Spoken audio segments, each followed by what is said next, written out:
Hey guys, I just got to the Jin Shangjing History Museum today, and it's super cool here. We are gonna check out how the Jurchen people became all famous and learn about where the Jin Dynasty started. Stick with me, it's gonna be awesome.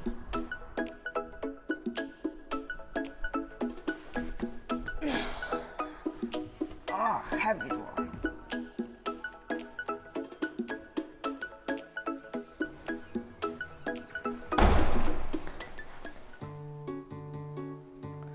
So, when you come into the space, you are hit with this huge bronze dude, Yuan.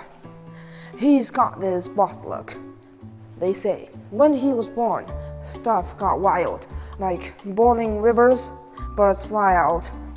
The Jurchen people, all about shaman stuff, and everyone figured he was gonna be a total legend.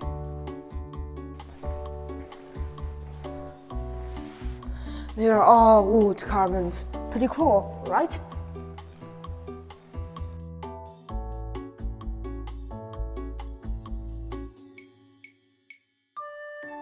There are awesome roof and flags.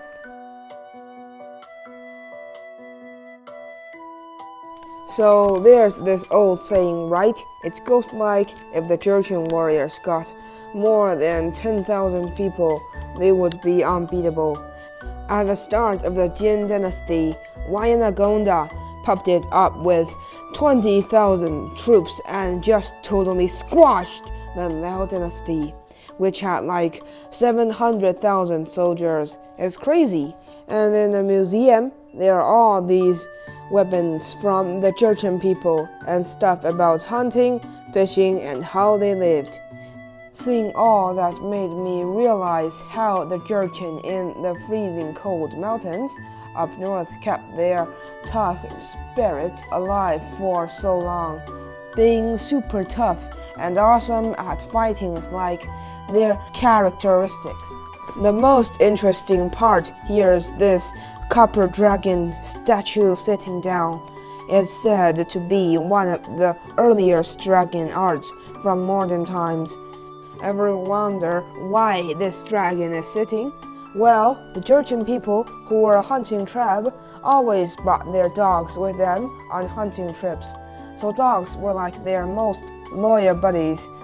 When the Jurchen designed this dragon art, they chose to make it sit like a dog. Pretty cool, right? The coolest thing in the whole museum has gotta be this interactive display screen that lets me suit up in an armor and turn into a Jurchen warrior. Check out my fighting moves. Pretty awesome, huh?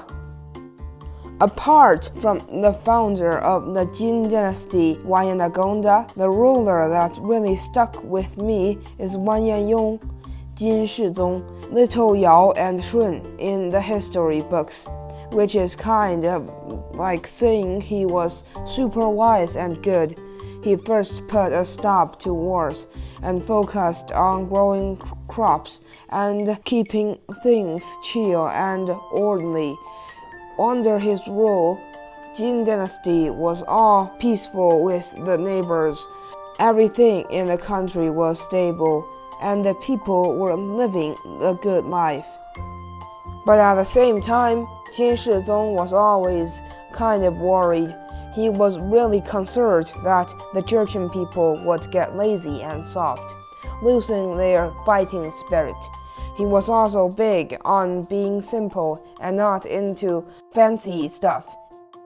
And you know what he worried about actually happened decades later. When the Jurchen people moved to the farming areas, their whole lifestyle changed, and everyone started to like easy living a bit too much. They kind of lost their tough, brave ways, even though they totally kicked butt over the powerful Liao Dynasty and the super smart Northern Song Dynasty. Their own run only lasted like 120 years. They did pretty well getting into the advanced civilization stuff, but they didn't keep up the really good parts that make a nation strong for a long time. And the real bummer is when they totally lost what made them special and threw all their own cool stuff away. That's when things went down fast.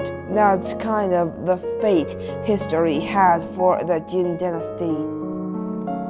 On the way home, I once again passed by that huge statue of the sitting dragon. Right now, I feel a bit different. I'm raised in Harbin. Today's visit let me understand how this land nourished such a civilization. Lets me know more about my hometown. It also helps me understand the creation and growth of our multi-ethnic country. That's it for today. Thanks for watching. Catch your guys in the next one. Peace.